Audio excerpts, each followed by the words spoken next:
Magandang GenSan! Welcome to Bread of Life Sunday online streaming. Binabati ko po kayong lahat ng sumusubaybay sa atin sa buong Pilipinas, sa ibang bansa. Amin lang pong kayong nire-request na please indicate kung saan po kayo nanonood para po makita lang mo natin na tayo ay isa pong iglesia kahit iba-ibang panig po tayo, iba-ibang lugar tayo nanonood, kahit online, tayo po ay pwede rin pong makonsider pa rin na church. Hindi man tayo physically nagsasama-sama, pero tayo po ay isa ang ating hangarin na sambahin ang ating Panginoon, luwalhatiin ang kanyang pangalan sa ating pong ginagawa sa oras na ito. Akin lang po kayong nire-request to please share itong broadcast na to, ang link na to sa ilang kasamahan nyo, kaibigan, kamag-anak na sa tingin nyo po ay pwede pong matulungan ng ating pong mensahe.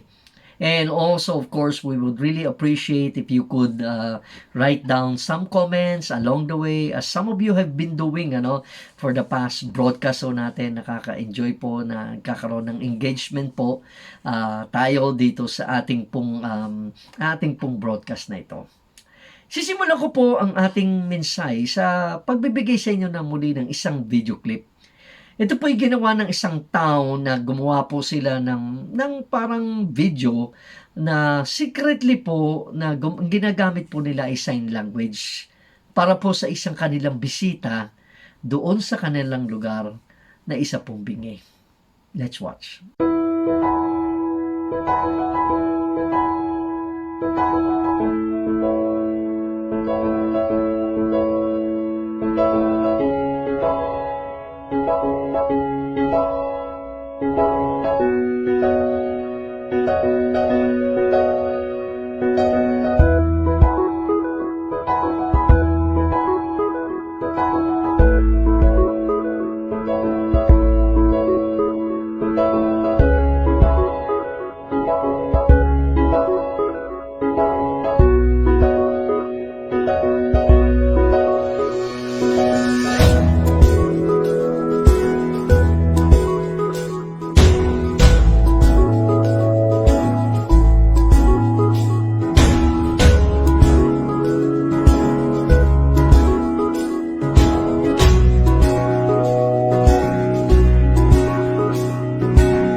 Ang ganda po ng ginawa nila, nakakataba po ng puso na para bang it's a way of identifying with people who have needs.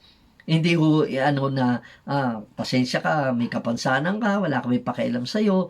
So, napakita po nitong taon na ito ang kanilang concern po sa isang bisita nila na merong kapansanan, merong pangangailangan. So, makikita ho natin ang relevance ng video na yan as we go on in our message. And again, tayo po ay tinatalakay po natin ang pamagat ng message po natin, The Way of the Warrior. Galing po ito sa libro ni Erwin Raphael McManus, The Way of the Warrior. And so far we have looked actually at two codes. We've been looking at the code of the warrior. Ang unang code na natalakay po natin, code number 1, the warrior fights only for peace.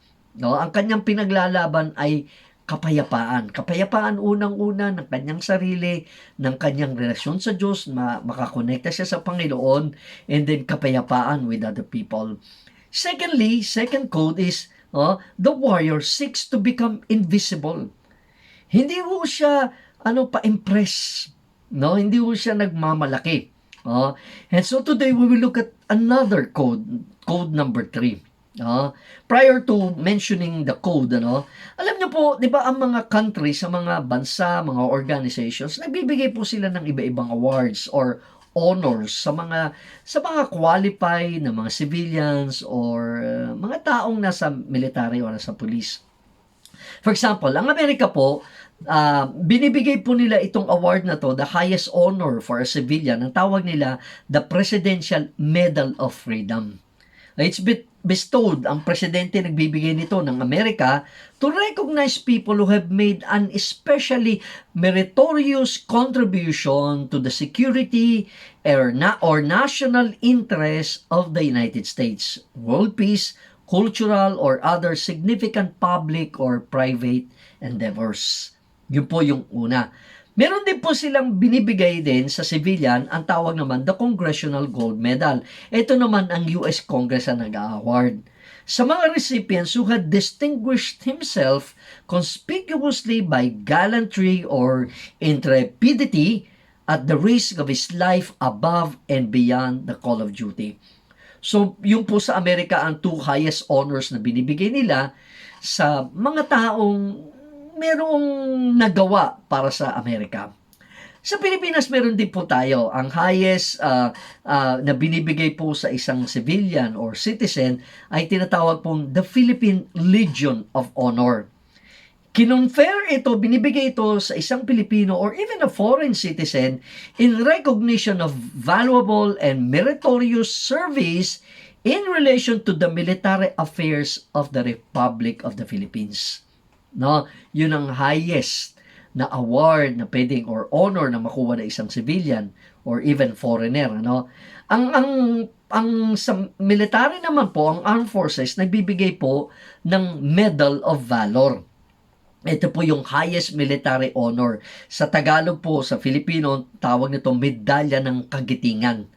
Ina-award ito in honor of isang military honor po to for personal bravery or self-sacrifice above and beyond the call of duty that distinguishes the recipient from his comrades. Binibigay yun sa military or probably sa police. Meron pong, tinanong ko po yung ano po kaya ang sa buong mundo, ano po kaya ang most prestigious? Widely considered po ang Nobel Prize as the world's most prestigious award. Ina-awardan po mga individuals in achievements in physics, chemistry, physiology or medicine, literature, peace, and economics. Pero sa tingin ko po, ang pinakamataas doon among the Nobel Prize is the Nobel Peace Prize. Yan po ang mukhang pinakamataas doon. Yan ang mukhang pinakatanyag sa lahat ng award na binibigay ng Nobel. At kaya siguro masyadong, mahirap, masinop ang niya. Kaya siguro, yung iba pinaglalaban nila para makuha nila yung Nobel Peace Prize. Now, kidding aside. Mark Twain, the American writer and humorist, wrote, it is better to deserve honors and not have them than to have them and not deserve them. Let that sink for a while. Ano po yung intindi nyo doon? This simply means that everyone is honored, not everyone who is honored is really worthy and deserving to receive the honor.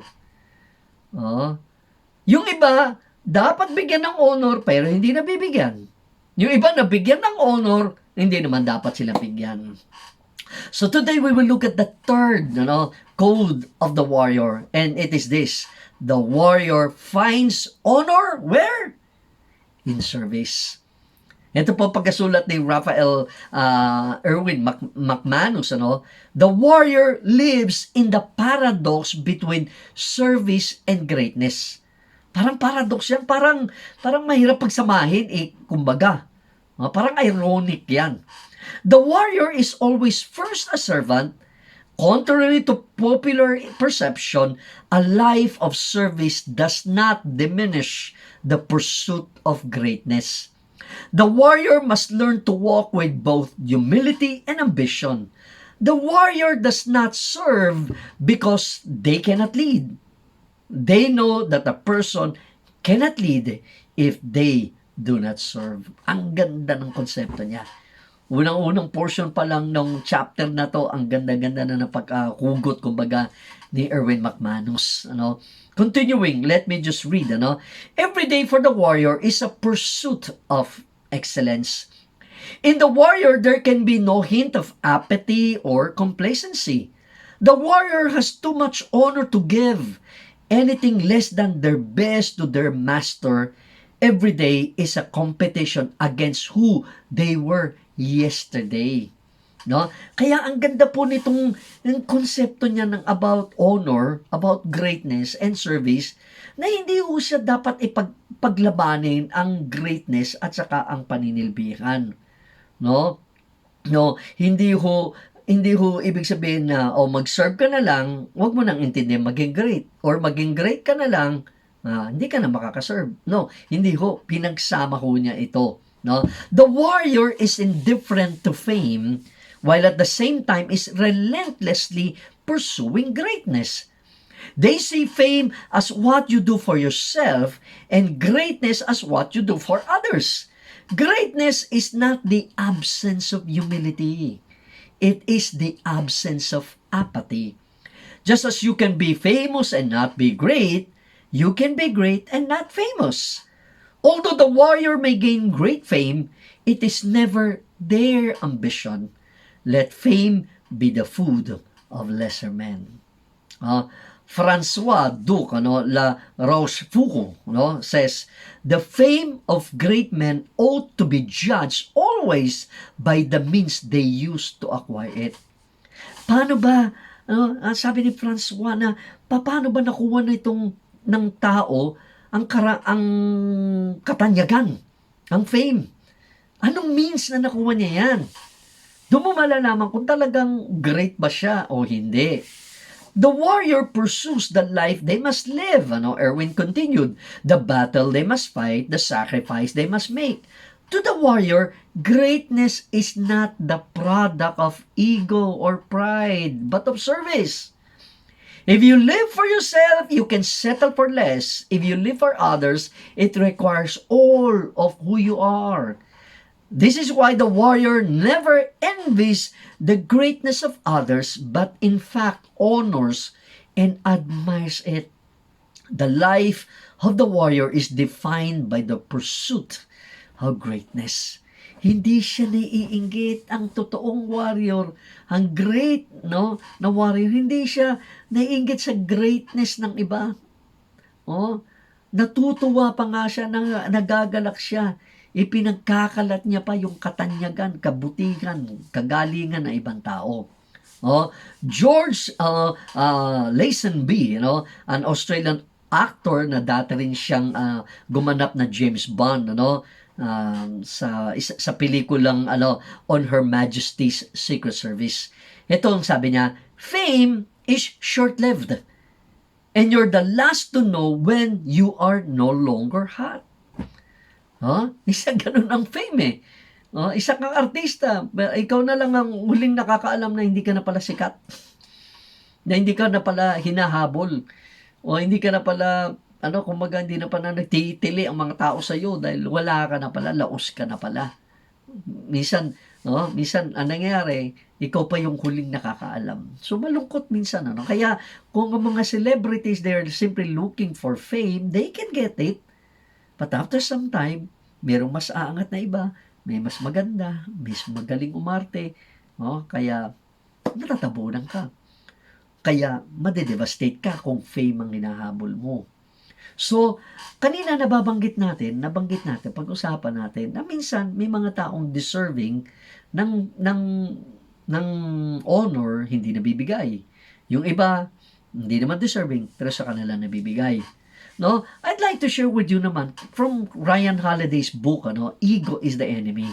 Ang ganda-ganda rin, kukonekta ko dito yung message ng greatness dito sa example niya sa book na ito, si Belisarius. Belisarius is one of the greatest yet unknown military generals in all of history.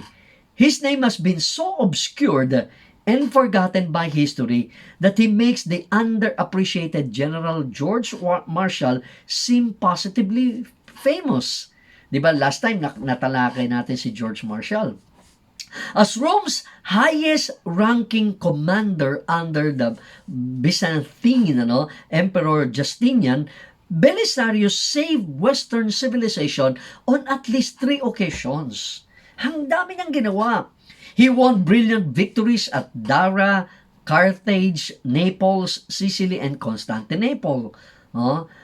Tinople rather, with just a handful of bodyguards against a crowd of tens of thousands, Belisarius saved the throne when an uprising had grown so riotous that the emperor made plans to abdicate. Gusto na sanang bumaba sa posisyon ng emperor pero naipagtanggol niya.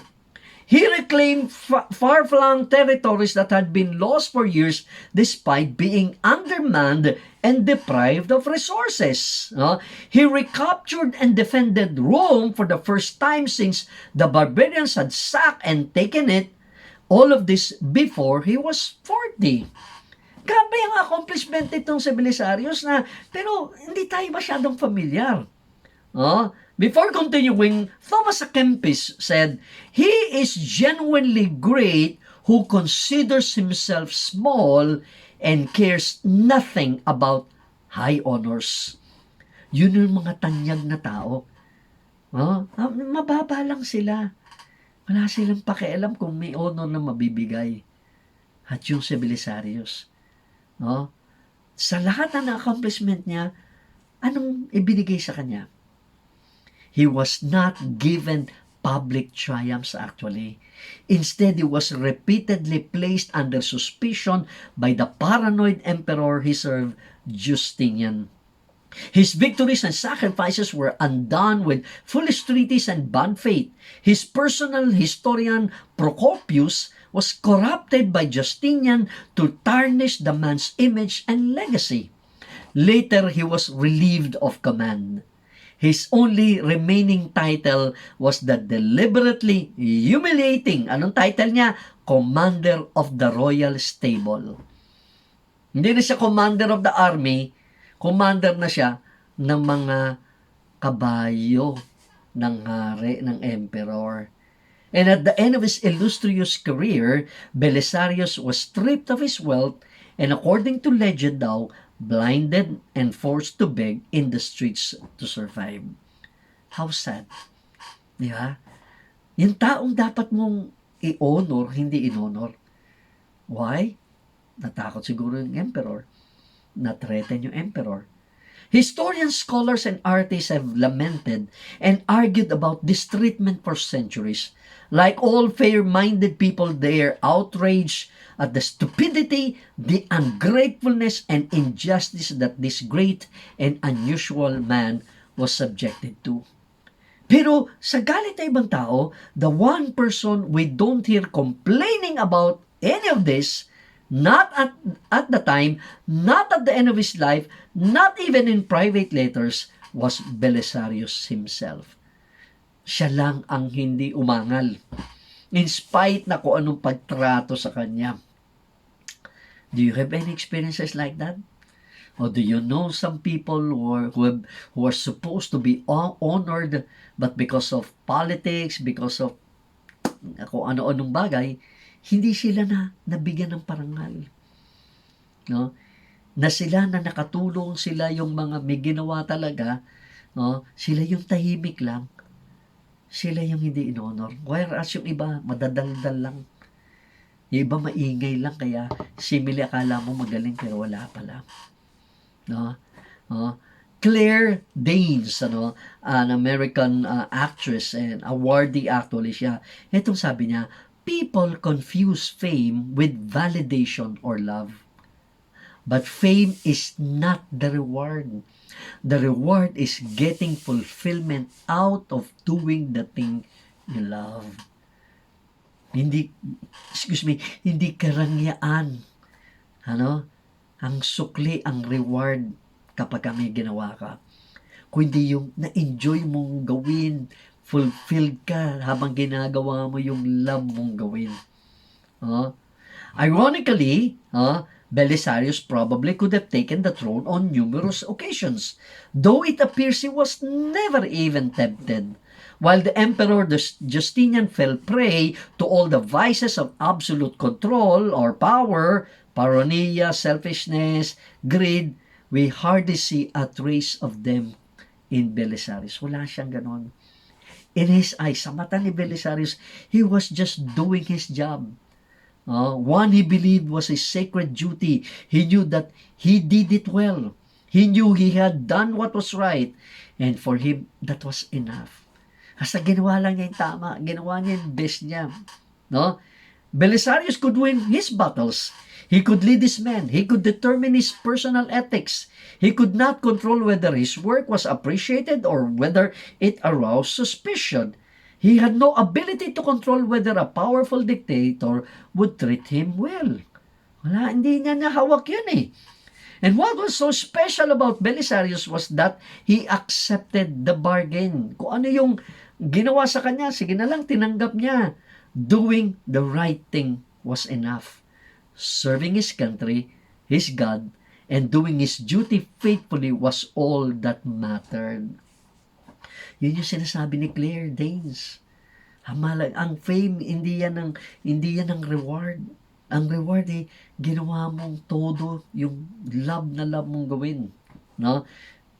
Any adversity could be endured and any rewards were considered extra, which is good because not only was he often not rewarded for the good he did, he was punished for it.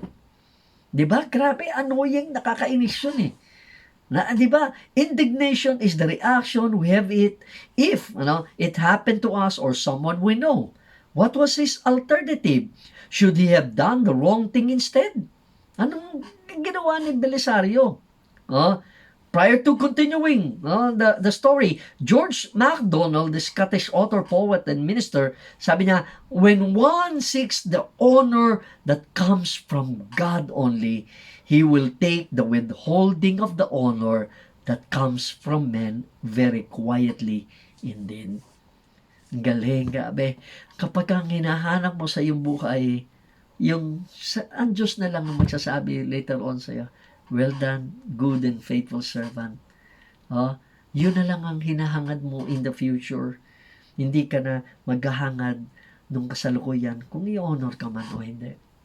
Extra na lang nga yun kung i-honor ka ng tao. Pero hinahangad mong honor ay nagmumula ng gagaling sa Diyos. Sinulat pa ni Erwin, ni Ryan Holiday, we are all faced with this same challenge in the pursuit of our own goals. Will we work hard for something that can be taken away from us? Will we invest time and energy if even if an outcome is not guaranteed? With the right motives, we're willing to proceed. But with ego or not. Kapag ka naunahan ng ego, kaya nga ego is the enemy. Buti na lang si Belisario, hindi niya inalaw yung ego to take over his life. Belisario had one last run. He was found innocent of the charges and his honors were restored. Just in time to save the empire as a white-haired old man. Kumbaga, except hindi nagpatuloy yun. Life is not a fairy tale. He was again wrongly suspected of plotting against the emperor. In the famous Longfellow poem about our poor general, at the end of his life, he is impoverished and disabled. Yet, he concludes with great strength. Ito na lang ang ending na sinabi ni Belisario. These two can bear. I still am Belisarius. Ang ganda sabi ni Oprah Winfrey. If you come to fame not understanding who you are, it will define who you are. Ang ganda ni Belisario. Naintindihan niya kung sino siya. Naintindihan niya, dadaanan ko yan. Willing akong daanan lahat yan. Hindi niyo ako i-honor, okay lang. Kasi he knows who he is. I am Belisarius. I know who I am. Alam ko kung sino ko. Alam ko yung pinangahawa ko. Alam ko yung tinatayuan ko. Kaya, hindi ako masisira ng fame. Hindi rin ako masisira kung hindi ako bigyan ng fame, ng honor, ng reward. Do you have some experiences like that? Write some comments about it. Now, going back to Erwin's book, there's a young man at Mosaic, kinuwento niya, our church here in Los Angeles, whom I have known almost all his life. I have worked with his father and have watched him grow into an extraordinary individual. Even as a young boy, he would come to me questions that would always amaze me. His inquiries were deep, thoughtful, and even provocative. So I was not surprised when one day he came to me, now as a man, asking one more profound question. I expected it to be about the meaning of life or the nature of our existence. However, the question he chose to ask did catch me by surprise. Anong question ng bata? Is it wrong to be competitive? Continuing, sinulat ni Erwin, honestly, this question really threw me off, as I didn't think that anyone at Mosaic would have to ask this question. But I understand why this was a struggle for him. The name of the boy was Shane. Shane is extremely competitive. In fact, by his own description, he loves assessing the room, figuring out who is the best, and then determining how to outdo that person. Kung pagpasok niya sa lugar, inisip niya, sino bang pinakamagaling dito? At kung meron siya makita na magaling kaysa sa kanya, uunahan niya.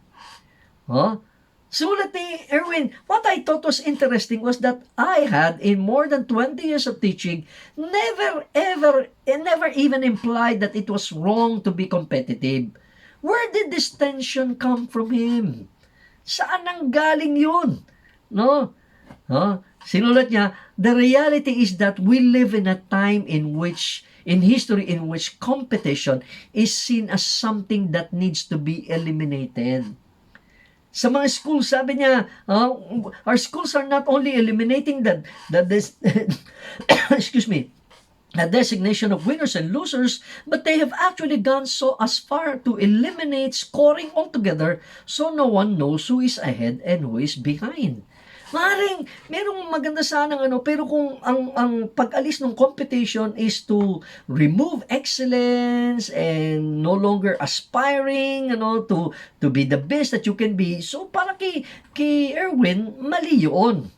We are far more comfortable with the language of cooperation and collaboration. Maganda lahat yan. Than we are with the language of competition. Our negative view of competition is often put on hold when we watch such events as the Olympics, World Cup, or the NBA Finals. Ito, di ba? NBA, playoffs na ngayon. Kaya talagang kitang-kita mo intense ng competition. But as a whole, we have adopted a framework that suggests that competition is archaic, and antiquated and must be eliminated from the human story. Kaya, itong sabi niya, sinulat niya, look at this, yet without competition, we lack the necessary context to push ourselves beyond our own capacities. Competition, when understood properly, makes you better, makes you more, makes you stronger. Competition is good. Huwag ka lang maging competitive masyado. Yung over ka na walang, na para bang extreme ka na competitor. Kaya, sabi niya, my response to Shane was that it is not wrong to be competitive, an answer he wasn't expecting to hear. He said, so is it okay for me to look around the room and compare myself to others? I responded to him, I thought you wanted to be the best. A little bit insulted, he responded immediately, "I do want to be the best." And then Erwin said, "Well, when you are the best, there is no one to compare yourself to. Kung best ka na di wala ka nang dapat i-compare. So rather than comparing yourself to others, why don't you compare or compete against you, who you are today?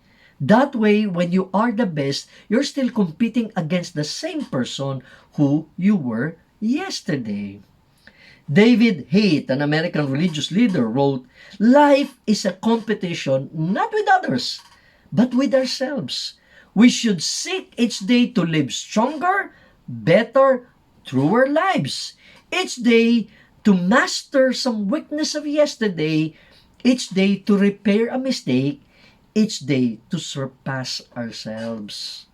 Yun yung sinasabi ni Erwin McManus. Ang kakompetensya mo, hindi ibang tao, kompetensya natin, sarili natin. How can we make ourselves better than yesterday? No? Let me share with you a video about Robert Bannister. The title is The 4-Minute Mile. Let me just share with you the video clip before really explaining it to you. Let's watch.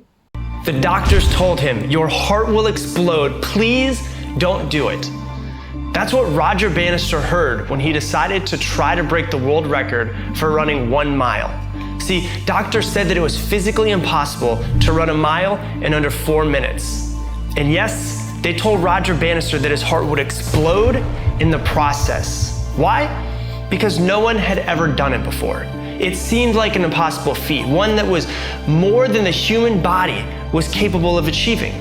And for the longest time, no one even tried to run a mile in under 4 minutes because they accepted that it was impossible. But that was until May 6, 1954, when Roger Bannister ran the mile in just under 4 minutes. And guess what? He didn't die.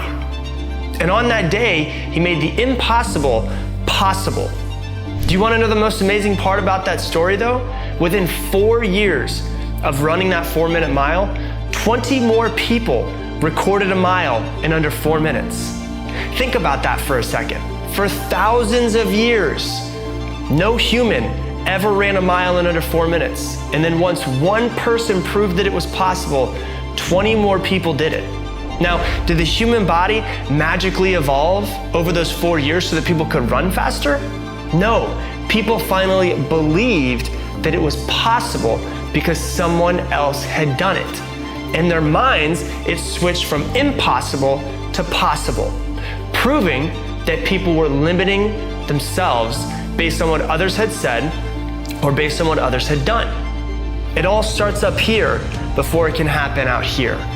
This is very important for us to realize, because how often do we not go after what we truly want for ourselves because of what we think is possible for ourselves, or because it seems impossible based on what we've done in our past? And how often do we not go after our goals because of other people telling us what we can and cannot do? See, in order for us to do something that we've never done, we must first believe that we can do it up here. We have to focus on the goal that we have for ourselves and block out all of the people who try to tell us what is possible. So, what do you want to do? What is it that you've been holding yourself back from doing based on what you've done in your past or what other people have said to you or your own self-limiting beliefs? Because just like the 4-minute mile, everything in this world was once impossible until one person proved that it was possible. So, what's your impossible? Because your limits are just decisions, not facts. Sabi, ang ganda ng konsepto, no? Sabi ng mga doktor na itatry niya na yung 1 mile, less than 4 minutes niyang tatakbuhin, sabi ng mga doktor, sasabog ang puso mo. Eh, nagawa niya, hindi naman sumabog ang puso niya. Diba? Kasi no one has ever done it before. Kaya it seemed like an impossible feat.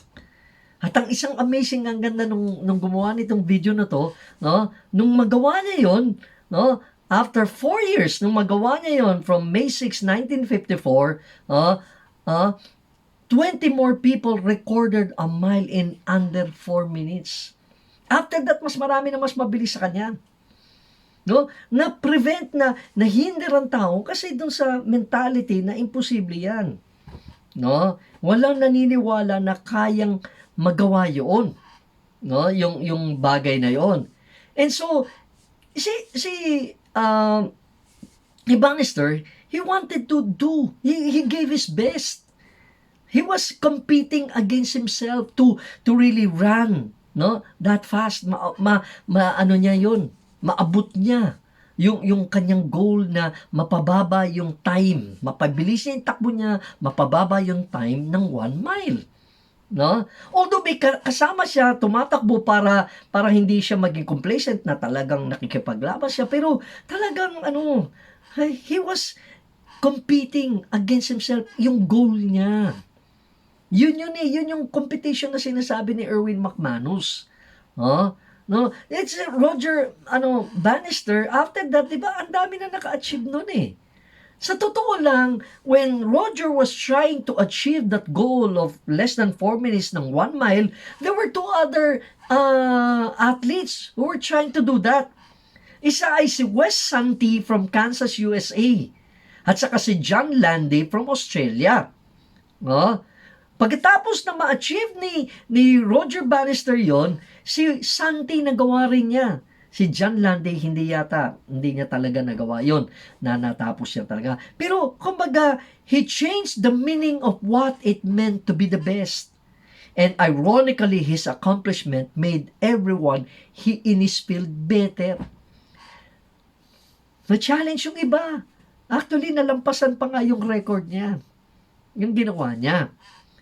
Kaya, yun yung konsepto ng competition na gustong iparating ni Erwin McManus doon sa bata. Ang kalaban mo, sarili mo. Confucius wrote, "The will to win, the desire to succeed, the urge to reach your full potential, these are the keys that will unlock the door to personal excellence." Ganda-ganda. Meron ka bang experience ganyan? Again, write some comments along the way. No, whatever na yung na-experience so far sa ating tinatalakay, sa ating nadadaanan. Calvin Coolidge, the former President of America, says, "No person was ever honored for what he received. Honor has been the reward for what he gave." Na yan ang parang iduduktong ko sa continuing na sinulat ni Erwin.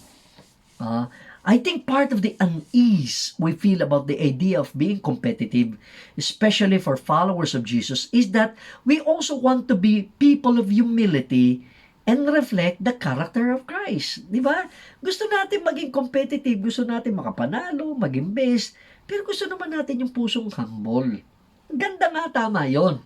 Sabi niya, "I'm convinced that a great part of our discomfort with the language of pursuing greatness centers around Jesus' conversations with his disciples." In Mark chapter 9 verse 33 and 34, "They came to Capernaum. When he was in the house, he asked them, 'What were you arguing about on the road?' But they kept quiet, because on the way they had argued about who was the greatest." Nagtatalo-talo pala sila kung sino ang greatest among them. Hindi nila sinagot si Jesus. Sinulat ni Erwin, they didn't say that Jesus was the greatest. Kumbaga yung concept na yon. After all, if 12 were talking about who was the greatest and their immediate response was Jesus, they would have eagerly revealed to him what they had been talking about when he asked. Kasi nga, hindi nga nila binanggit na si Jesus, yung would be the greatest. Kumbaga, imagine talking about who is the greatest in the world and you are with Jesus, hindi man lang pumasok sa isip nila si Jesus na si Jesus yung greatest. Kaya nga tumahimik sila, kaya hindi sila sumagot eh. Para bang ang inaanong analogy ni Erwin, halimbawa, naglalakad ka kasama mo ibang tao, pinag-uusapan niyo yung three-point shooter o sa NBA at kasama niyo si Steph Curry at hindi niyo man lang nabanggit yung pangalan niya na three-point shooter. Parang ng halimbawa, kasama mong kaibigan mo, pinag-uusapan niyo who is the best in math, yung mathematics, at nandoon si Albert Einstein, at hindi man lang nabanggit ang pangalan ni Albert Einstein. Para bang kung sa ating konsepto naman, halimbawa, nasa bilyaran ka, naglalaro kayo mga kaibigan mo, nag-ano kayo, usap ko, sino ba pinakamagaling na billiard player? Andoon si Efrem Bata Reyes, si Tokayo. At hindi nyo man lang nabanggit yung pangalan niya. Di ba weird? No? Kumbaga nga sabi, many years ago, isang radio station sinasabi, kailangan pa bang i-memorize yan? Kumbaga, di ba automatic na yun dapat? Automatic na dapat the greatest is Jesus. How is it possible that Jesus' 12 disciples would throw out any options other than Him as being the greatest among them? No, maaaring kung sino-sino sinabi nila, hindi nila binanggit si Jesus. Kaya nakaka-surprise eh. The disciples were walking with greatness. If you were traveling with Mozart, you would have inevitably talk about music. If you're traveling with Picasso, you would probably be talking about art. And since you're talking with Jesus, kausap nyo, kasama nyo si Jesus, dapat, pag pinag-usapan ng greatness, siya yun. Siya dapat yun. His greatness was not the outcome of his talent or a particular ability. His greatness was about the totality of who he was as a person. Jesus epitomized what it meant to be human. He was the sum total of everything the disciples aspired to be. Now look at what he wrote. One of the particularly beautiful things about true greatness is that it leaves no room for envy. Jesus did not come to diminish the greatness in others. He came to awaken it. Even when he confronted the disciples about their conversation and their desire to take the seat of honor, he did not tell them to stop aspiring to be great. He simply redirected them so that they might succeed in their pursuit of greatness. Ang galing! Hindi diniminish ni Jesus ang greatness.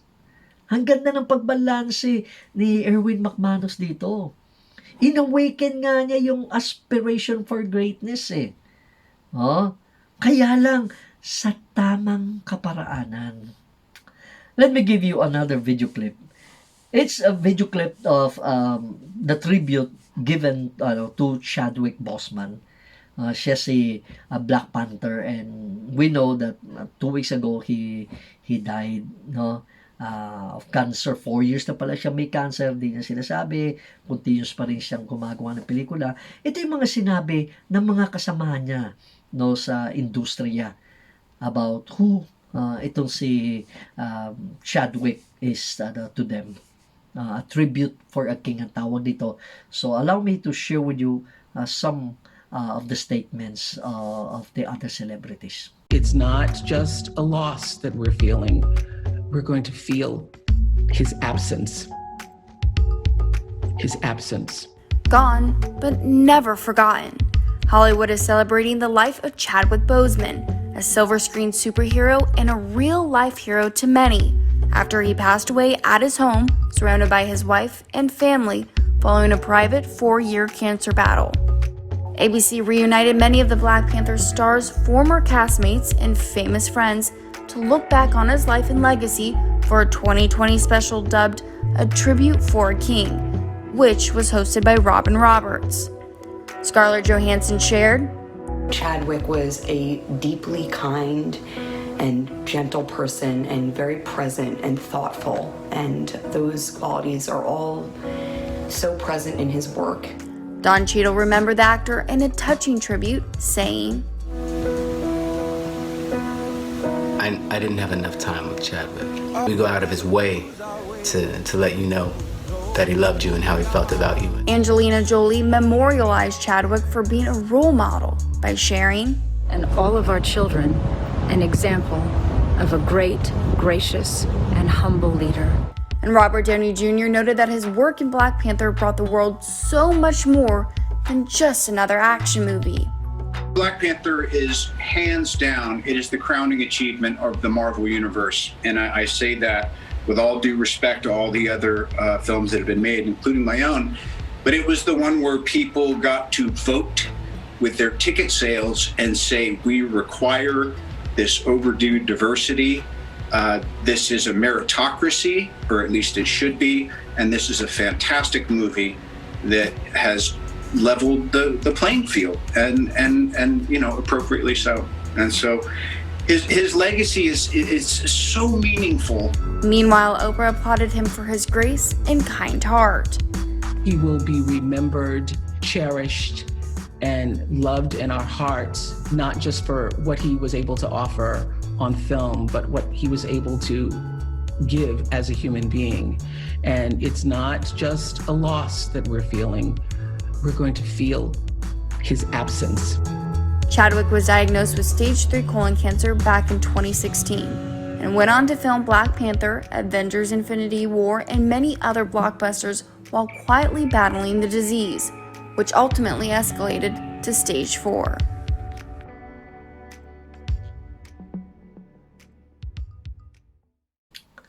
Galing, ano? Scarlett Johansson said Chadwick was a deeply kind and gentle person and very present and thoughtful, and those qualities are also present in his work. Grabe ang taas ng naging pananaw nila dito kay Chadwick Boseman. Si Don Cheadle, sabi niya, I didn't have much time with Chad, hindi na masyado niya kasama. He goes out of his way to let you know that he loved you and how he felt about. No? Ang ganda ng ano niya. Angelina Jolie would say, ang children, he set an example of a great, gracious, and humble leader. And si Robert Downey Jr., ang taas masyado ng pag-angat niya kay Chadwick. Black Panther is hands down, it is the crowning achievement of the Marvel Universe. And I say that with all due respect to all the other films that have been made, including my own. But it was the one where people got to vote with their ticket sales and say we require this overdue diversity. This is a meritocracy, or at least it should be, and this is a fantastic movie that has leveled the playing field, and appropriately so. His legacy is so meaningful. Grabe, sa lahat yata ng Marvel movies, yun ang pinaka top grossing. And saka, ang ganda kasi, the first black hero. Meron na sanang ang mga blacks, they have some hero like them who they look up to sa pelikula. Usually, mga puti ang hero. So, first time, nagkaroon ng hero. And so, okay sana. Kaya lang, nawala siya. Of course, pwede naman mapalitan na ibang artista. Oprah says, he will be remembered, cherished, and loved in our hearts, not just for what he was able to offer on film, but what he was able to give as a human being. We will feel his absence. Kung anong binigay niya. There are some other videos na about some of his friends, saying he was shy, but he had plenty of personality and love. Just the love he had for God and the love he had for his family. He was the epitome of human love. Chad was the humanitarian in terms of he cared about people and he was religiously grounded. Grabe ang pananaw nila kay Chad. Mamaya makikita nyo pa ibang video clips that would connect si Chadwick Boseman to some other celebrities. So at this point, we will look at the standard of greatness. Ang in-title ng portion ni Erwin dito, Keeping First Things First. Jesus at one time confounded his disciples with these words. Dito sa verse 35 ng ating tinitingnan. Sitting down, Jesus called the 12 and said, anyone who wants to be first must be the very last and the servant of all. These words of Jesus had been terribly misunderstood. They have been heard over and over again as an admonition against the desire to be first. But in actuality, Jesus never discouraged the disciples for wanting to be first. He just told them what first looks like in his economy. Ano ba ang ibig sabihin ng nauuna sa kanyang kaharian? Hindi masamang mauna, hindi masamang magkaroon ng ambisyon sa buhay, pero ang tinuturo ni Jesus, ano ang path ng greatness? Anong dapat nakaparaanan na iyong gawin para ikaw ay, para sa iyong gusto mo mauna? Okay naman yun. No? It is, if you want to be first, you need to be last. You must be the servant of all. Iba lang ang kaparaanan ni Jesus para makamtan mo yung ambisyon na mauna ka. He wrote, look at this, he didn't try to diminish their ambition, he tried to redirect their intention. Jesus wasn't trying to replace greatness with servanthood, he was trying to give us a new definition of greatness, which is servanthood. Yun nga ang paradox eh. Yung greatness at saka servanthood. Para bang seemingly, hindi mo pwedeng pagsamahin yan. Pero sa economy ni Jesus, no, sa filosofiya, kumbaga philosophy of Jesus with regards to this concept, it is greatness and servanthood, no, go together. Kaya on another occasion, another scripture, itong sabi ng Matthew 20, verses 21, 20 and 21. Then the mother of the sons of Zebedee came to Jesus with her sons, bowing down and making a request of him. And he said to her, what do you wish? And she said to him, command that in your kingdom, these two sons of mine may sit one on your right and one on your left. No? Ang ganda na pagkasabi ni Erwin dito. I don't know if you have a mom like that, but for me, this would be an incredibly embarrassing moment. Imagine, sabi niya, si John at saka si James known as the sons of thunder, ha? Pero yung nanay nila, kumbaga namamagitan, yung nanay nila ang nag-request. Parang isipin mo isang napakalakas na personality ng nanay. Anak, halika kayo. Hawak-hawak niya yung kanyang dalawang anak at lapit siya kay Jesus. Lord, pag ano mo sa karya mo, ilagay mo yung anak ko isa sa kanan, isa sa kaliwa. Parang bang ganun, di ba? Parang nakaka-embarrass naman yung kung sa yun. Pero ang di lang yun, ang embarrassing na yung nanay ang namamagitan, kundi ando dun mismo yung dalawang magkapatid eh. Hindi man nila pinigilan yung nanay nila. Wag mo naman gawin yan. Kakaya naman kay Jesus. Hindi naman dapat ganyan. Kumbaga, okay din sa kanila. Gusto rin nila.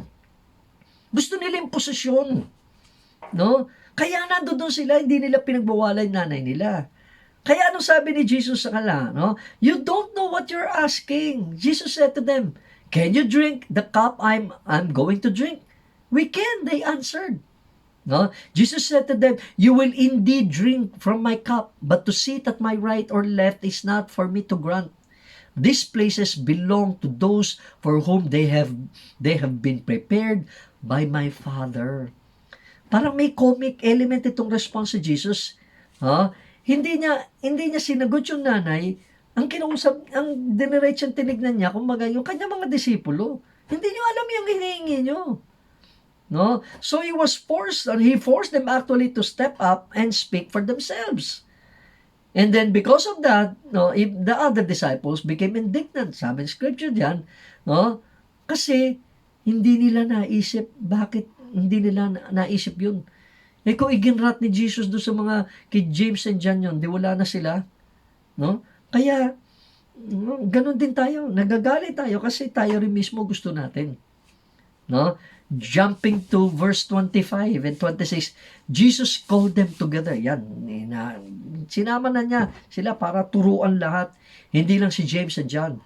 You know that the rulers of the Gentiles lord it over them, and their high officials exercise authority over them. Not so with you. Hindi kayo ganyan dapat. Instead, whoever wants to become great among you must be your servant. Balik-balik para hindi sila magkamali sa what greatness really is all about, what being first is really all about. No, tinawag niya sila. Jesus wanted them to know that the most common examples of greatness in their day were being wrongly measured. Mali ang pagme-measure, mali ang bantayan kumbaga ng mga tao during that time. Ang sukatan ng greatness. Sukatan ng greatness sa kanila during that time. Pagka marangya ka, mayaman ka, matipuno ka, probably ganun. Bagay hanggang ngayon naman eh. Di ba? Minsan ganun pa rin naman sa ating kapanahonan eh. Hindi naman nagbagong human nature eh. Fame, position, power. Yun ang akala ng na, tangyan yan. May yan. May position yan. Kaya great yan. Hindi, iba kay Jesus eh. Jesus' words are so powerful and so well known that we often miss the significance of his entire statement. No one had ever called their leaders to serve eh. Wala eh. Yet this call to servanthood is not for everyone actually. It is a call out to whoever wants to become great. You want to become great? Be servant. Not everyone will be a servant because doon sa concept ng greatness, i-connecta ni Jesus yung being a servant eh. Hindi lang serving per se. Kumaga, ito yung the pursuit of greatness is related to servanthood. Look at what he wrote, Erwin. It is not wrong to aspire to greatness. The warning here is to be careful to confuse fame with greatness. Otherwise, you may be aspiring to what is not really greatness at all. Fame is what you do for yourself. Greatness is what you do for others. Kaya, paulit-ulit lang ito, pabalik-balik na gusto nating maidiin ito eh. So, ang point is, don't give up on your ambition to be great. Instead, change your definition of what it means to be great and how greatness is achieved. Most importantly, we need to change the why behind our drive. The question is not whether we should be competitive. The question is not whether we should pursue excellence. The question is not whether we should pursue greatness. The question is why we are pursuing it. Bakit gusto mo ba maging tanyag? That's why Paul wrote to the Corinthian Christians in 1 Corinthians 10:31, therefore, parang ang conclusion ito eh, whether you eat or drink or whatever you do, do everything for God's glory. Dapat yun ang motivation. Yun ang rason kung bakit gusto natin maging tanyag. Gusto natin may ambition tayo for a certain position. Again, di masama. Basta tama lang ang kaparaanan. If you are to do all things for the glory of God, Erwin wrote, then there is nothing you should do whether you are not aspiring to do your best, be your best, and yes, even be the best. It is in service that your greatness will be found. Sa totoo lang, talaga naman yung paninilbihan naman eh. Napakagandang kwento. One time, ang pangalan, another Chad, little Chad was a shy, quiet young man. One day, he came home and told his mother that he would like to make Valentine cards doon sa kanyang mga kaklase kasi malapit ang Valentine's Day. So, nabagabag in a sense yung nanay. Kasi, nakikita niya palagi, every time uuwi yung anak niya si Chad, laging hindi siya parang kasama doon sa grupo. Nauuna yung mga kasama, kaklase niya, nagtatawanan. Siya lagi nasa likod, nahuhuli siya. Anyway, no, para pagbigyan niya yung anak niya, bumili siya ng kartulina, ng Crayola, and everything para gagamitin ni Chad, no, para supposedly bigyan yung kaklase niya. So for 3 weeks, gumawa siya, no, ng mga Valentine cards. Nung dumating na yung Valentine's Day, excited na excited si Chad, umalis, no, dala niya yung mga sa isang bag, no, tapos talagang excited siya. Yung nanay niya, alam niya na baka walang magbibigay sa anak niya dahil yung parang masyadong kaibigan. So, inisip niya, pag-bake na lang niya ng cookies at saka gagawa niya ng glass of milk para pag-uwi ng anak niya, at least may ibibigay siya. Kumbaga. So, yung nakita niya nung bandang hapon na nakita niya sa bintana, yung nga, paralapit na yung anak niya, ganun pa rin. Nauuna yung mga kaklase, nagtatawanan. Pero this time, medyo, although nasa huli si Chad, pero mas mabilis siyang pumasok. Pagpasok niya, excited siya. No, biglang sabi na nanay niya, "Oh, gusto mo ng cookies?" And ginawa kita ng cookies at saka milk. Hindi pinakinggan ni Chad. Instead na pakinggan ni Chad, ang sinasabi ni Chad, ikot-ikot lang, sabi niya, "Not one, mom, not one, not one." Naku, patay na. Iniisip na nanay, wala man lang nagbigay kahit isa sa kanya. Then finally, sabi ni Chad, "Not one, mom. I did not miss anyone." Isn't that greatness? Hindi iniisip yung sarili. Minsan mga bata nagbibigay ng lesson sa atin, tayo mga matatanda na supposed to be dapat alam natin. Tayo pa yung mga sakim. Tayo pa yung selfish. No? Kaya lalong pinwersa ni Jesus to remind them, even sabihin natin harsher language ito, kasi sabi niya verse 27, "And whoever wants to be first must be your slave." Yung una, isang translation, servant. Ito, mas grabe ito. Slave na yung pagka-translate nito. Ito na yung ultimate example of the paradox, which is in verse 28. "Just as the Son of Man did not come to be served, but to serve, and to give His life as a ransom for many." Yun yung motivation ni Kristo. Kung bakit siya great. Kasi bigay niya sarili niya. Jesus is not the only greatest man who ever lived, but also the greatest servant who has ever lived. No one has ever served like Jesus, who gave His life as a ransom for anyone, all of us. Yun yung standard ng greatness eh. No, yun yung pinapakita na ito ang kumbaga sukatan ng katanyagan. No, yung si Jesus, ginawa ni Jesus. Ezra Benson wrote, "The only measure of true greatness is how close a man can become like Jesus. That man is greatest who is most like Christ, and those who love Him most will be most like Him." No? Kumbaga, kaya the way Jesus would love, that's the way we will love. The way Jesus would care for small people, ganun din tayo. No? Ganun din. Kumbaga, ang ating modelo, ang ating example, hindi lang example, kundi siya ang, actually, kapangyarihan naman natin para magawa natin yun. On our own, di naman natin kaya. Tayo lang, di ba? Isipin natin, sarili naman talaga natin eh. In the town of Stepanovan, Armenia, merong isang woman called Palasan's wife. Meron siyang talagang pangalan, kaya lang ang townspeople tinawag siyang sa pangalan ng kanyang husband to show her great honor. When the devastating 1988 earthquake struck Armenia, it was nearly noon and Palasan was at work. Ito yung lalaki. He rushed to the elementary school where his son was a student. The facade was already crumbling, but he entered the building and began pushing children outside to safety. After Palasan had managed to help 28 children out, an aftershock hit that completely collapsed the school building and killed him. So the people of Stepanovan honor his memory and his young widow by calling her Palasan's wife.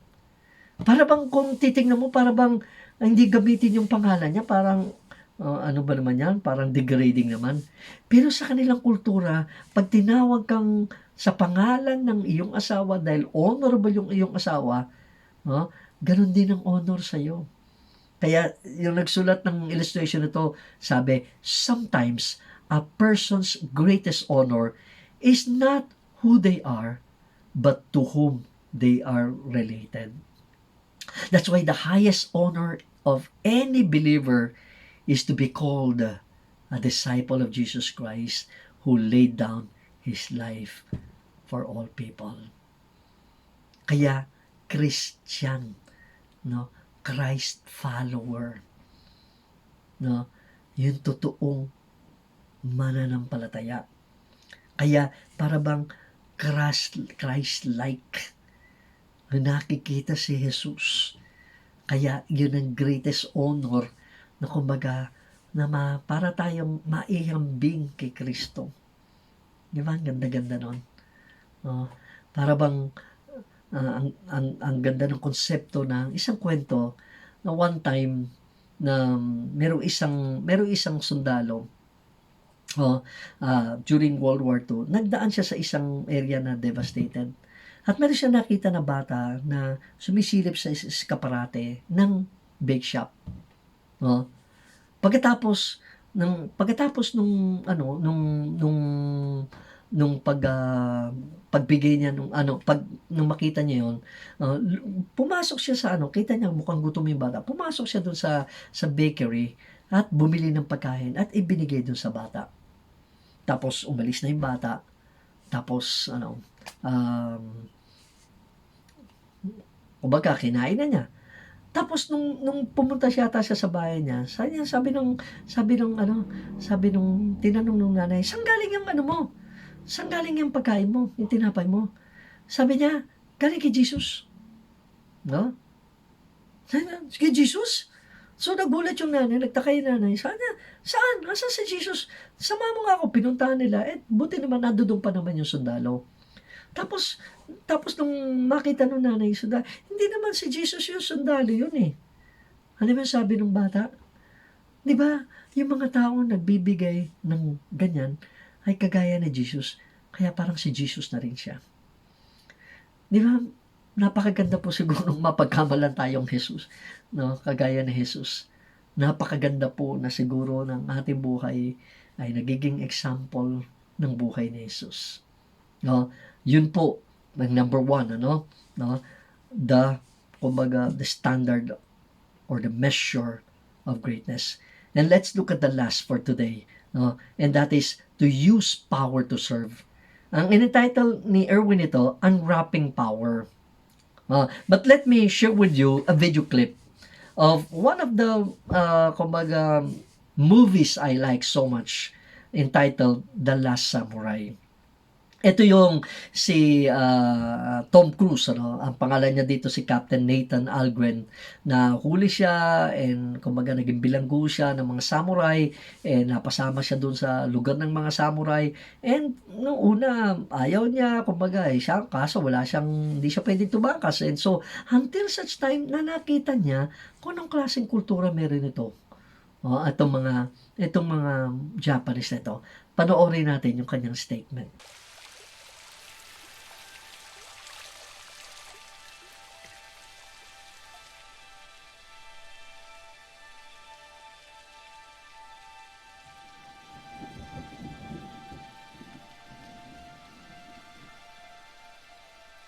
1876.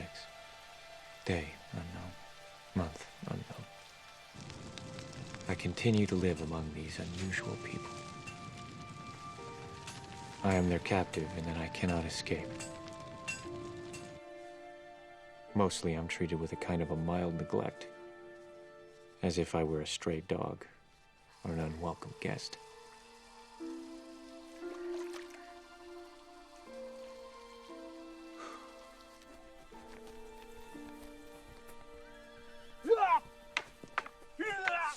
Everyone is polite. Everyone smiles and bows. But beneath their courtesy, I detect a deep reservoir of feeling.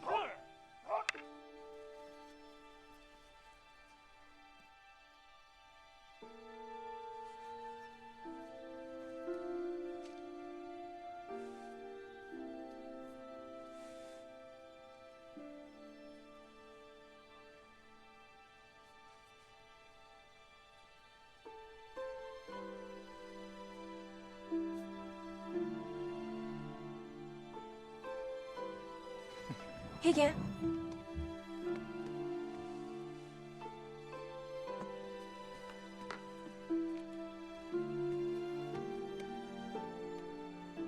They are an intriguing people. From the moment they wake, they devote themselves to the perfection of whatever they pursue.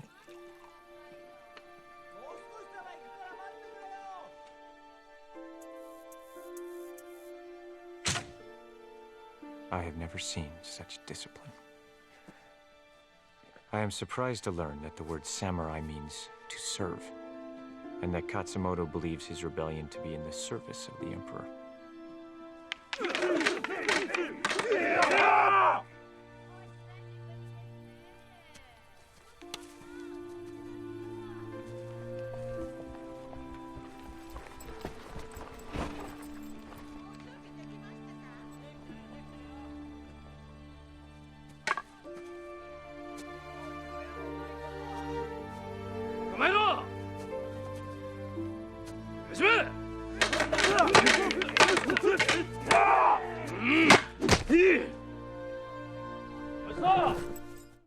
Galing, ano?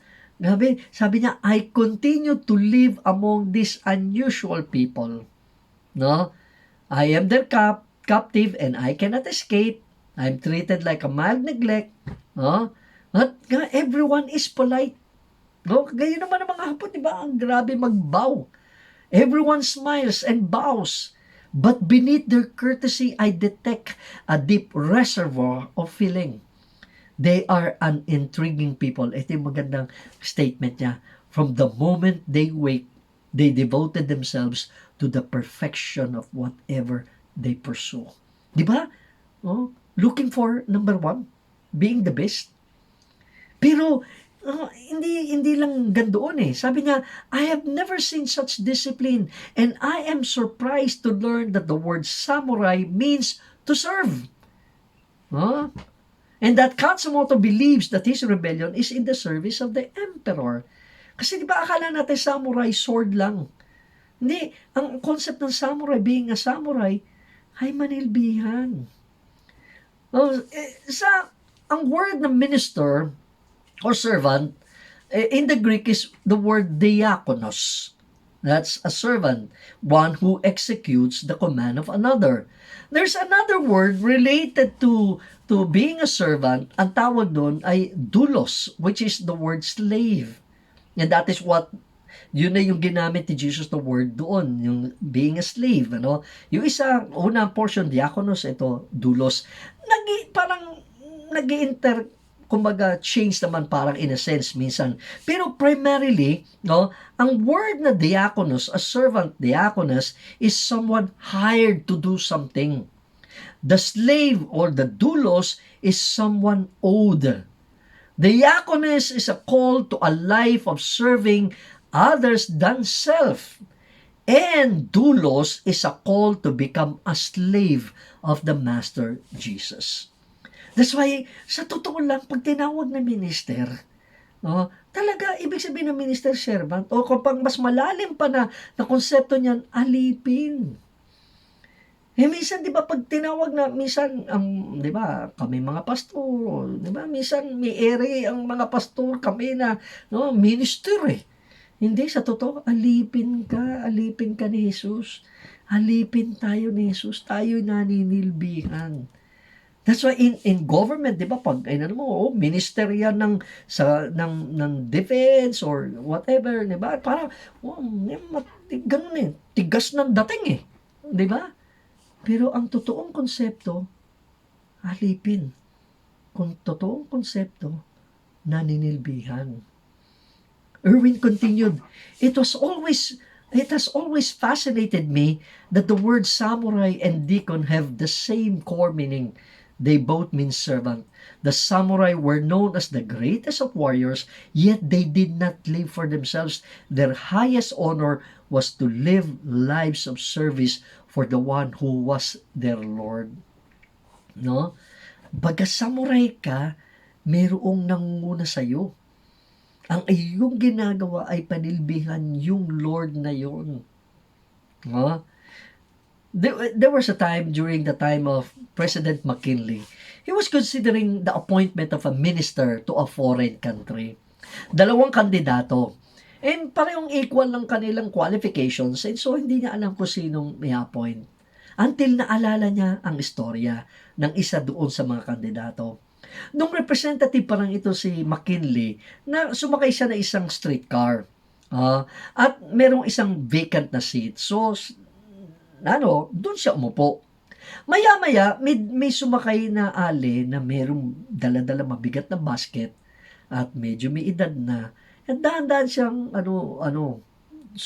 pumunta sa bandang gitna. Kaso puno na naman, so wala siyang maupuan. So nakatayo lang doon yung babae. So nung makita ni McKinley yun, tumayo siya at ibinigay niya yung upuan niya doon sa babae. Kaya lang, yung una nakatayo yung babae doon, ang isang lalaking nakatabi niya, yung isa doon sa mga kandidato na pipiliin sana ni McKinley. Kaya lang, instead na ibinigay nitong tao na to, yung upuan niya para doon sa matanda, nagbasa siya ng dyaryo. Di ba gano'n naman sa mga bus? Babasa ng dyaryo, kunwari matutulog dahil ayaw nila ibigay yung kanilang upuan. Kaya, naalala ni President McKinley yon, ibinigay niya yung appointment doon sa isang tao. Sayang, na-miss ng tao na yon. Yung hindi niya alam na magiging opportunity pala yon ng pagpili. Frederick Lenz, American author, says, humility has tremendous power. Think of Gandhi. That was humility in action. He changed the shape of an entire nation. Diba? Hindi laban. Yung kanyang pagprotesta, hindi rebellion. Hindi siya gusto niya manunog, gumawa ng kasiraan sa mga properties ng mga tao. Hindi. Ipinaglaban niya by fasting, by being lowly. Too often we have confused humility with powerlessness. Humility cannot be achieved from a posture of powerlessness. As long as we see ourselves as victims, humility does not come from a position of strength. Di ba parang pagka-biktima tayo, akala natin humility, powerlessness yan. Talunan yan pag humble. Hindi. Richard Daley, an American politician, wrote, power is dangerous unless you have humility. Bigyan mo ng kapangyarihan ng isang tao, delikado. Kung wala siyang humility. Kaya nga, di ba, I think Abraham Lincoln said that power corrupts and absolute power corrupts absolutely. Some, of course, may contest that statement. Pero pag binigyan mo ng kapangyarihan ng isang tao at wala siyang humility, sisirain niya sarili niya, sisirain niya ibang tao. Ilang years ago, one pastor from Bed of Life, when we were in the prayer mountain one time, we were attending, and nagpipreach doon yung senior pastor, si Coach Noel, during the time. And this pastor asked me a question. Tinanong niya ako, Coach Jeff, sabi niya, papaano si Coach Noel at kayo, paano kayo tumatagal sa ministry? Paano kayo, for so many years, nandiyan pa rin kayo sa ministry? And all I can think of to answer is, sabi ko, kaya tumagal si Coach Noel sa ministry is because of humility. Naalala ko, sabi ko, nung magkasama kami sa Uzami City, nung wala pa yung pamilya ko, kami dalawa pa lang, there was a time, nilaban niya yung mga damit ko. Ako naman, ang ginawa ko, shinain ko yung sapatos niya. Very few people have heard me share na naglaba yan. Nilaban niya yung damit ko. He was so humble enough, kaya kahit inangat na siya ng Panginoon, yung kababaan ng kanyang puso, na manilbihan, walang ere, hindi would lord it over people. Kaya sabi ko, kaya siya nanatili. Ang tagal ko na sa ministry and I have seen pastors come and go. And perhaps the reason, bigla naalala ko scripture when I was preparing this. Allow me to show you the scripture. Why people fall. It is this, Proverbs 16:18. Pride comes before destruction, and an arrogant spirit before a fall. Proverbs 18 verse 12 says, before his downfall, a man's heart is proud, but humility comes before honor. Kaya bago ka iangat ng Panginoon, napakahalaga yung kababaan ng puso. Kanina, pinakita ko sa inyo yung video clip ng mga ilang celebrities na inacknowledge kumaga, yung ganda ng tingin nila kay Chadwick Boseman. Ito naman video clip naman na to, ipapakita ko naman sa inyo kung saan naman, kumaga, bakit naging ganyan kaya si Chadwick. And he shared this, itong statement na to, itong video na to, during a tribute to an artist at Life Achievement Award ito. And so allow me to show you yung kanyang statement in honor of another artist, another actor. Let's watch. Ladies and gentlemen, Chadwick Boseman.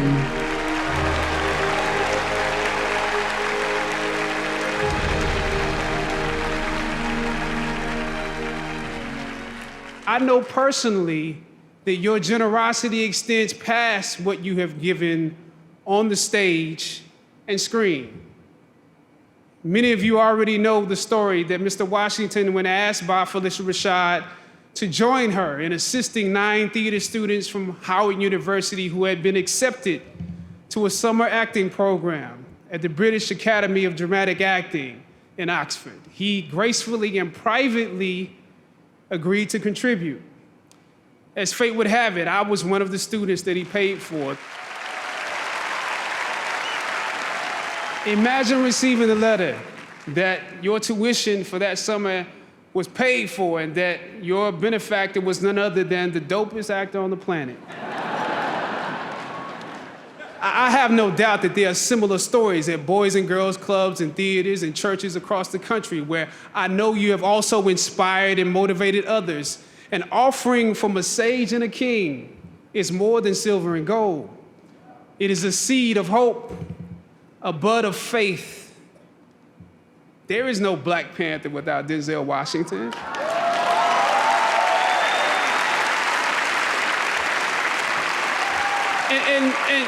And not just because of me, but my whole cast, that generation stands on your shoulders. The daily battles won, the 1,000 territories gained, the many sacrifices you made for the culture on film sets through your career, the things you refused to compromise along the way, laid the blueprints for us to follow. And so now, let he who has watered be watered. Let he who has given be given too. It is an honor to now know you, to learn from you, and join in this work with you. May God bless you exceedingly and abundantly more in what's in store than he ever has before. God bless you.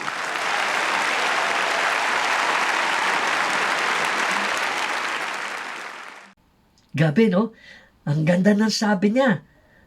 There is no Black Panther without Denzel Washington. Yung pinasalamatan niya, sabi niya, I know personally that your generosity extend past what you have given on the stage and screen. Kinuwento niya, di ba, na tinulungan siya nung magte-training sila sa London, no? Si Denzel lang nagbigay ng pera. In-encourage ang isang actress na sumuporta. Hindi naman niya alam kung sino matutulungan, basta sumuporta siya. No? Sabi pa ni Chadwick, I all know you have also inspired and motivated others. Oh? And not just because of me. Sabi niya, there's no Black Panther without Denzel Washington. And not just because of me and my whole cast, that generation stands on your shoulders. Kung hindi mo kami tinulungan, wala ako.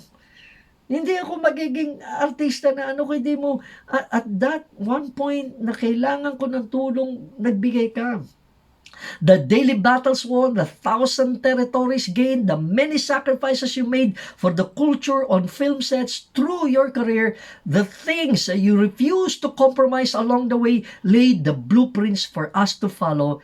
And so now, let he who has water be watered. Kaya parang at this time, in-acknowledge niya si Denzel.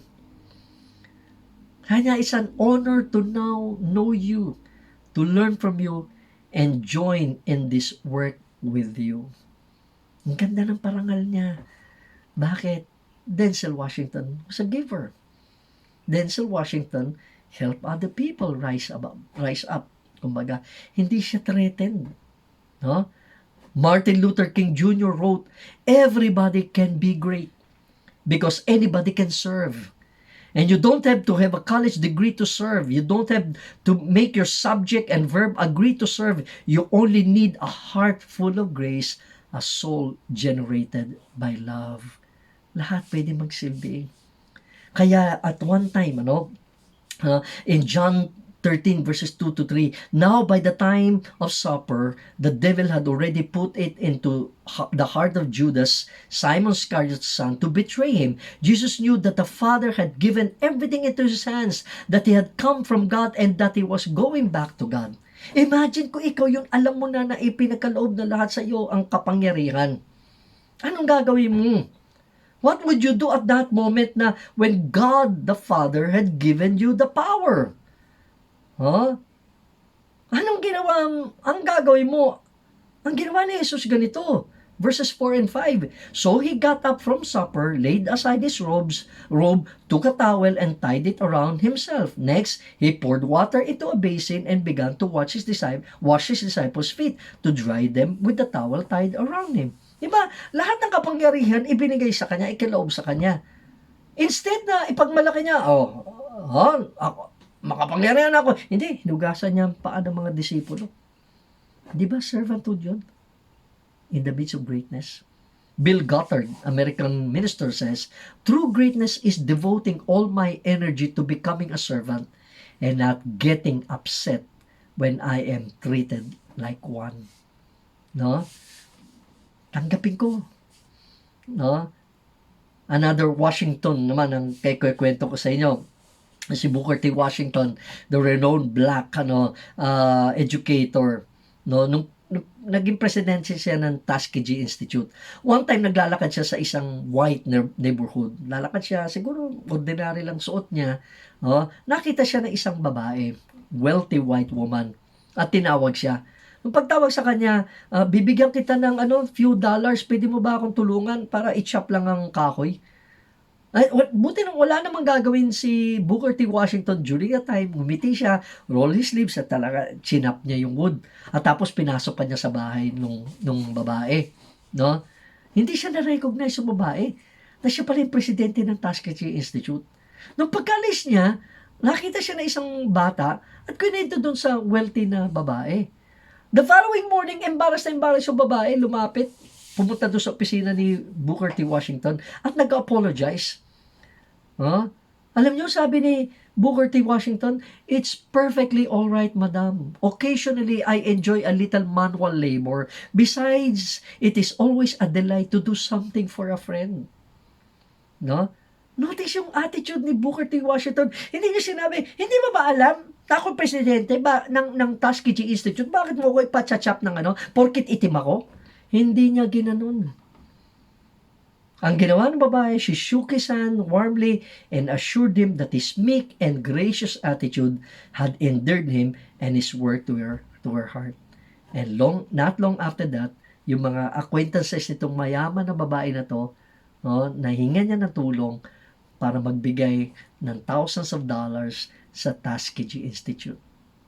Di ba? Anong reaksyon natin kapag tinrato tayong slave? O tinrato tayong servant? Si Jesus hindi eh. Oh. Yan si Peter ang medyo nagreklamo. Verse 8, "No," said Peter, "you shall never wash my feet." Jesus answered, "Unless I wash you, you have no part with me." Wala kang bahagi sa akin. And finally, itong ganda ng conclusion ni Jesus. When he had finished washing their feet, verse 12 to 15, rather, he put on his clothes and returned to his place. "Do you understand what I have done for you?" he asked them. "You call me teacher and Lord, and rightly so, for that is what I am. Now that I, your Lord and teacher, have washed your feet, you also should wash one another's feet. I have set you an example that you should do as I have done for you." Di ba? Ito yung paradox ng servanthood at saka ng greatness na kay Jesus. Siya yung example ng paradox na yan. J. Oswald Sanders wrote, "True greatness, true leadership is achieved not by reducing men to one's service, but in giving oneself in selfless service to them." Kaya, the way of the warrior is to serve, is to sacrifice. The way of greatness is service.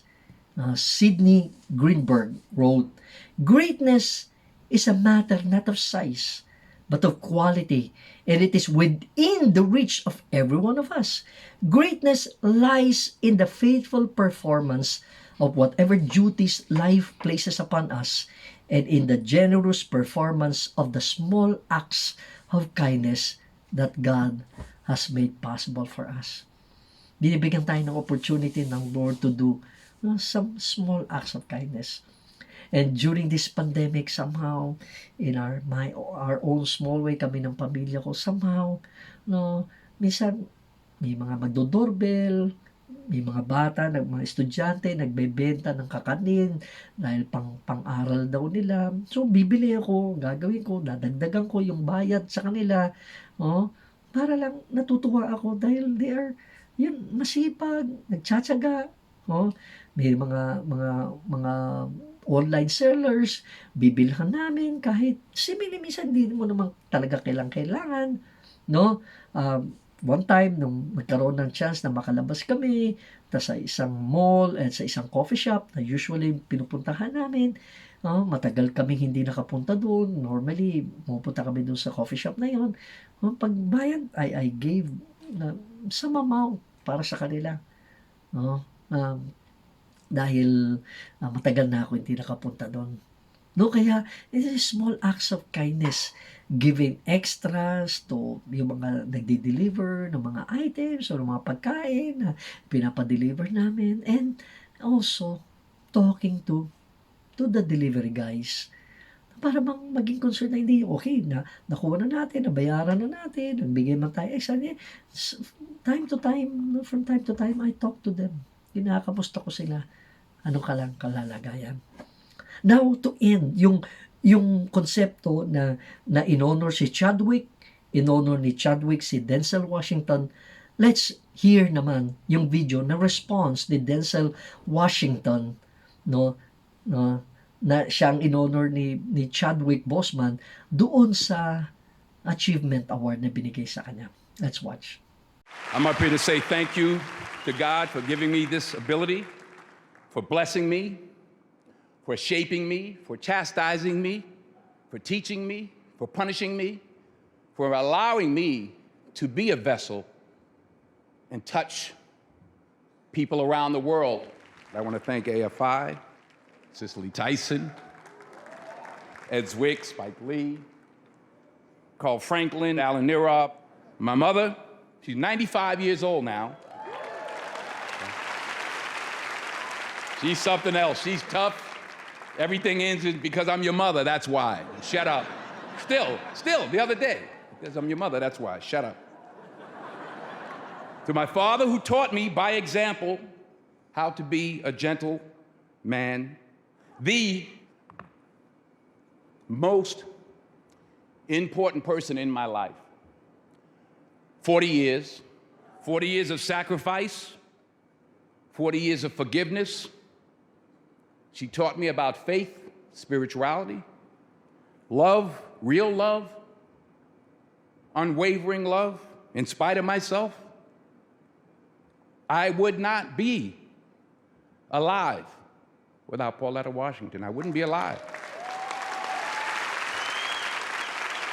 Small minds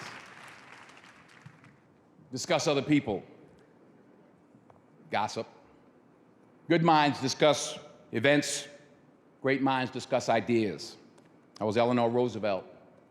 I was also Pauletta's father, my father-in-law. He was a great man. He taught me so much about what being a man really is. I want to end the night with a short video that we recorded of Pauletta's father 30 years ago that my son, Malcolm, gave me, an AFI graduate.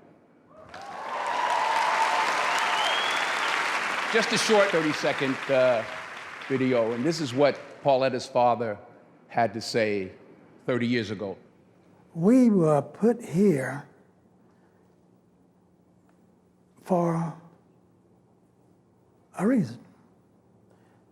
God created man, and God intends for us to love all mankind. And by being in a loving mood, caring for one another, that's our purpose for life. We should care for one another, and we should love one another.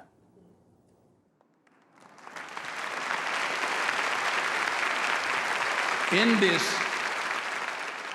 Twitter tweet, meme, mean world that we've created for our children, the least we can do is consider what we've done and think about the young people, the future, and individually, collectively do the best we can to try and turn this thing around.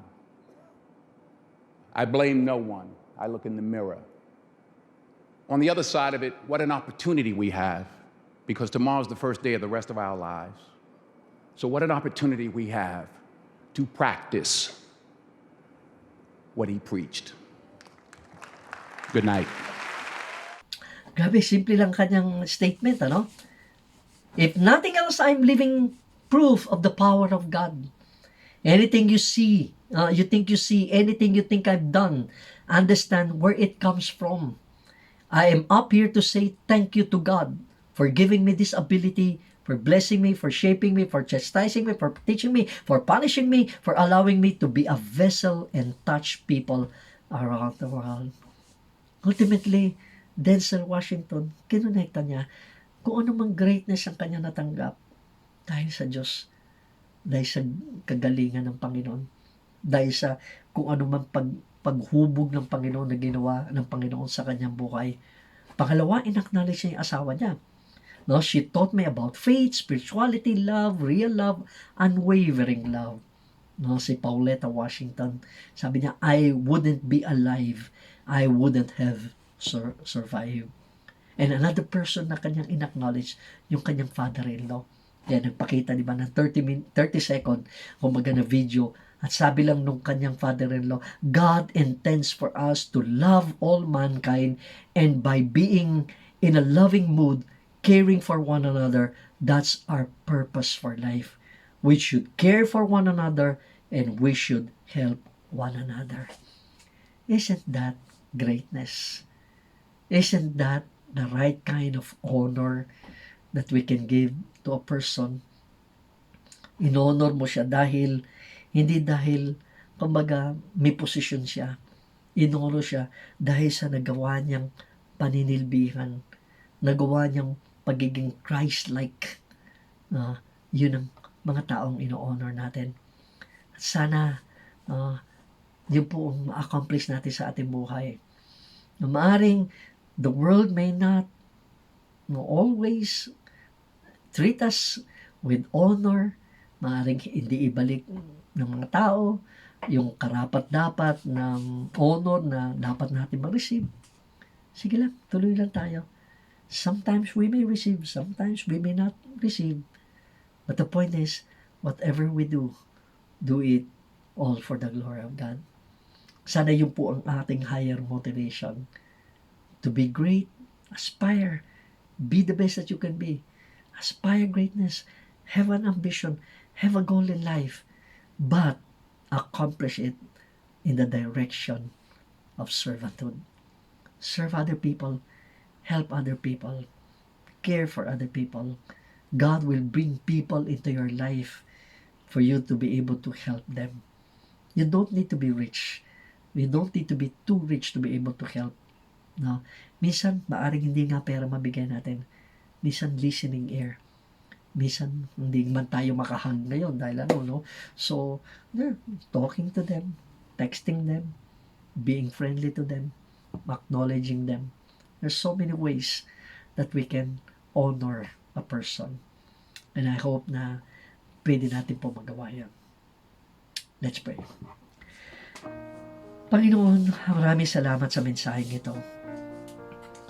Lord God, na ang kaparaanan ng nauna ay sa paninilbihan. To be great is to be a servant. And thank you, Lord God, na mabalanse ang aming pananaw na hindi mali na mag-aspire kami for greatness. Hindi mali na mag-aspire kami, Lord, to be the best that we can be. But Lord, with an attitude and direction and a path of servanthood. Salamat, Panginoon, Lord God, na naipakita ito ng aming Panginoong Jesus. At, O Lord God, kami ay na sumasakatawan sa Kanya, O Lord God, that we are the church now, we are the body of Christ, O Lord God, na, Lord, na nag-accomplish ng pwedeng magawa, O Lord God, sa kapangyarihan ng Panginoong Jesus. So, Lord, salamat na nagbubukas ka ng mga opportunities sa aming buhay sa panahon na ito ng pandemic, O Lord God, ng pagkakataon na we can show small acts of kindness to the people you're bringing into our lives. That we can do it, O Lord God, out of a heart of a slave of Jesus. Out of the heart, O Lord God, of humility. Not, O Lord God, just simply to be known, but to do it, O Lord God, for the glory of our God. Salamat po, Panginoon, O Lord God, sa mensahe ngayon, nawa na uhubugin mo ang aming mga buhay, tutuong ang paradox ito, Lord God, greatness and servanthood. But Lord God, lahat ng ito ay naitama dahil sa buhay ni Jesus. Salamat, O Lord God, isasagawa mo po yan sa aming mga buhay. Tutulungan mo po na sa pamagitan ng Espiritu na magawa po namin ang mga bagay, O Lord God, na ipinapakita mo at ino-open mo sa amin. Salamat po, O Lord God, sa panahon ito at maging sa pagbigay ng aming tithes and offerings.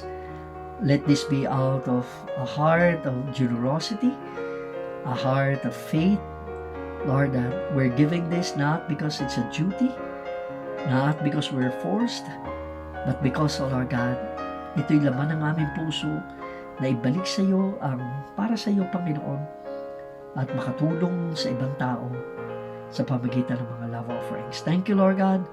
We give you praise and glory and adoration. Salamat sa week na ito muli, sa anumang kalalagayan ng aming lugar, ng aming bansa. O Lord God, ay Lord, mapangahawakan ka lang namin sa linggong ito, that you will be with us in our own journeys. Lord God, that you will work with us, O Lord God, that you may glorify your name to our lives. Salamat po. Lahat ng ito binabalik namin papuri at pagsamba sa pangalan ni Jesus. Amen at amen. God bless you po. Maraming salamat sa inyo pong pagsubaybay sa atin. Pagpalain kayo at gabayan kayo ng Diyos sa inyong lakbayan.